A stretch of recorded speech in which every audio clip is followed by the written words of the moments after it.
Hello madam, আমি তো B99 এর নিচে আছি। আচ্ছা, আপনার বাসা তো 10 ফ্লোরে, তাই না? আচ্ছা, আমি যখন খাবারটা অর্ডার করেছি আমি তখন অ্যাড্রেস দিয়ে দিয়েছি, আপনি তো চলে আসতে পারেন, তাই না? আপনি বারবার আমাকে ফোন করে কেন এত ডিস্টার্ব করতেছেন? খাবারটা নিয়ে জলদি চলে আসেন। হ্যাঁ ম্যাডাম, আসলে এই অর্ডারে তো অ্যাড্রেস লেখা আছে, আমি ভাবলাম একবার শিওর হয়ে নিই, তার জন্য আপনাকে ফোন করেছি। কেন কেন কনফার্ম করতে হবে? আপনি কি জানেন না চাকরি কিভাবে করতে হয়, নাকি লেখাপড়া জানেন না, কোনটা? ব্যাস ম্যাডাম, আমি 5 মিনিটের ভিতরে চলে আসতেছি। ওকে, তাড়াতাড়ি আসেন, জাস্ট 5 মিনিটের মধ্যে চলে আসবেন। ঠিক আছে ম্যাডাম। কি ব্যাপার মোনা, এত রাগারাগি কেন করতেছো? আলিফ আর বলো না, কতক্ষণ আগে আমি খাবারটা অর্ডার দিয়েছি, এখন পর্যন্ত আসার নাম নাই। আমি জাস্ট বুঝি না যে এরা কি করে, আমার তো ভীষণ ক্ষুধা লাগছে। তো সমস্যা কোথায়? অর্ডার করছো, চলে আসবে। আর বেচারা মনে হয় ট্রাফিকে ফেসে গেছে, এজন্য আসতে পারতেছে। আলিফ প্লিজ, ওদের হয়ে তুমি এত সাফাই দিও না। হ্যাঁ, আমি ওদেরকে খুব ভালো করে চিনি, ওরা হয়তো অন্য কোনো পার্সেল দেওয়াতে ব্যস্ত হয়ে গেছে, তাই এখানে আসতে টাইম লাগাচ্ছে।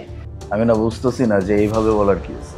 সেও তো একটা মানুষ নাকি, ট্রাফিকে ফেসে যেতেই পারে। পার্সোনাল কাজ কেন করবে? সে তার কাজ করবে না? তুমি ঠিকই বলেছো, পার্সোনাল কাজই করতেছে। দেখো গিয়ে ওই আসার পথে রাস্তার পাশে দাঁড়িয়ে সিগারেটে আগুন ধরাচ্ছে। আজকে জাস্ট অশোক আসার পরে আমি ওর নামে এমন কমপ্লেন করব, তারপর দেখবে ওর মজাটা কি দেখায়।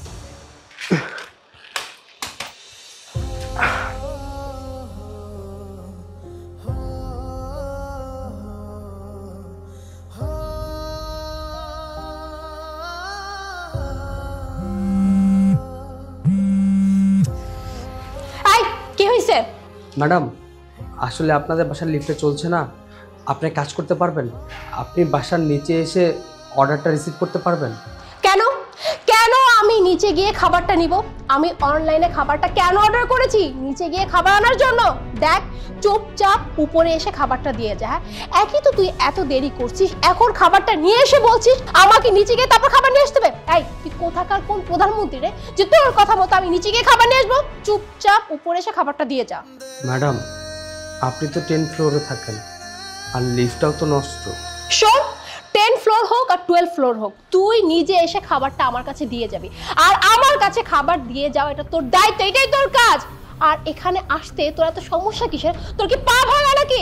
চুপচাপ এসে খাবারটা দিয়ে যা। দাঁড়া, আমি কাজ করতেছি। আমি তোর নামে এক্ষুনি কমপ্লেন করছি, আর এমন কমপ্লেন করব তোর চাকরি তো যাবে যাবে, দেখিস তারপর তুই কি করিস। ওই যে খাবারটা নিয়ে দাঁড়িয়ে আছিস না, ওই খাবারটা বাসায় নিয়ে খেয়ে নিস।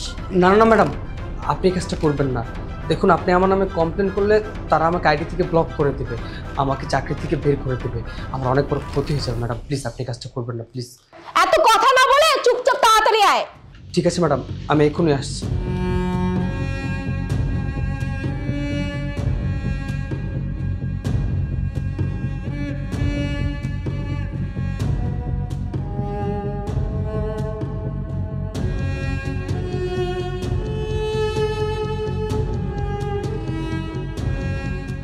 মাত্র 3 তলায় আসলাম, এখন আরো 7 তলা বাকি।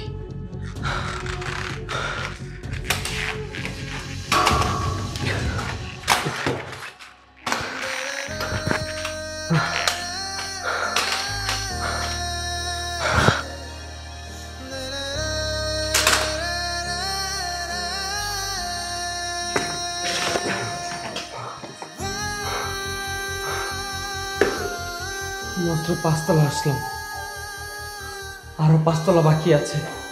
প্রচুর গরম, পানি পিপাসা লাগছে, বোতলে পানিও নেই। উফ, কি যে ক্ষুধা লাগছে! কতক্ষণ আগে খাবারটা অর্ডার দিয়েছি, এখন পর্যন্ত খাবারটা নিয়ে আসছো না। ওকে যে আমি কি করব, একটা কল দিই ওকে।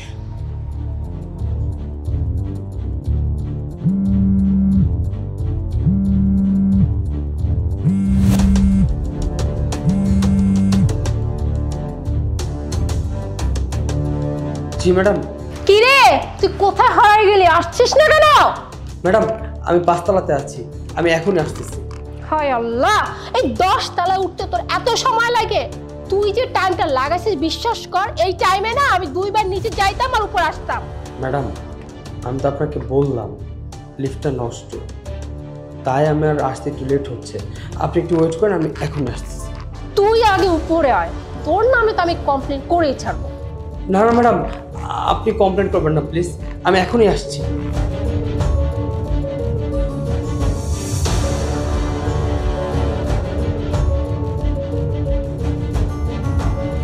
মোনা এইসব কেমন আছো? একটা মানুষের সাথে কেন রাগারাগি করতেছো? একটা মানুষের প্রবলেম হতেই পারে, হয়তো কোনো প্রবলেমে পড়ে গেছে, এজন্য এত চিৎকার করতে হবে? দেখো আলিফ, এই ম্যাটারটা না আমাকে হ্যান্ডেল করতে দাও প্লিজ। এই ব্যাপারটা থেকে তুমি দূরে থাকো। মানে আমি যখনই দেখছি তখনই ওদের হয়ে তুমি কথা বলতেছো।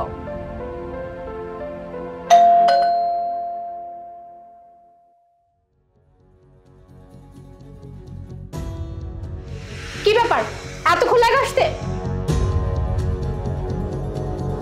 ম্যাডাম, এই যে আপনার অর্ডার।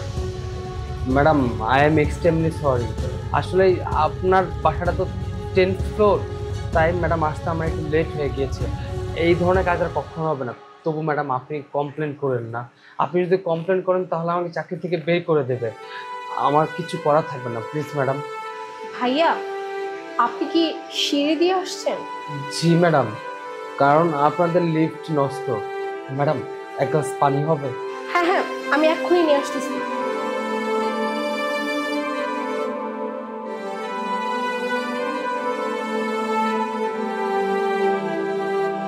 এই যে।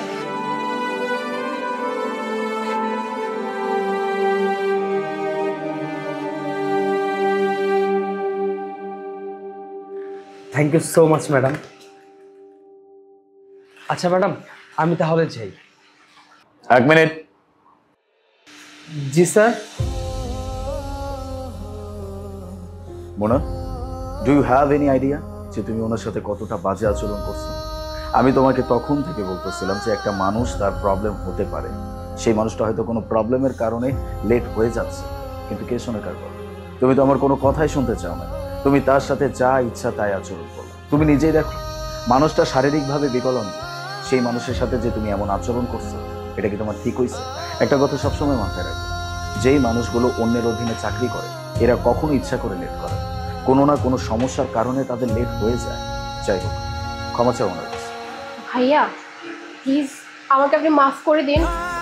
আমি আসলে বুঝতে পারিনি যে আপনার পায়ে প্রবলেম, আর আপনি এত কষ্ট করে এত উপরে আসলেন, আর আমি আপনাকে না জানি কত কি বলেছি, কত দুর্ব্যবহার করেছি।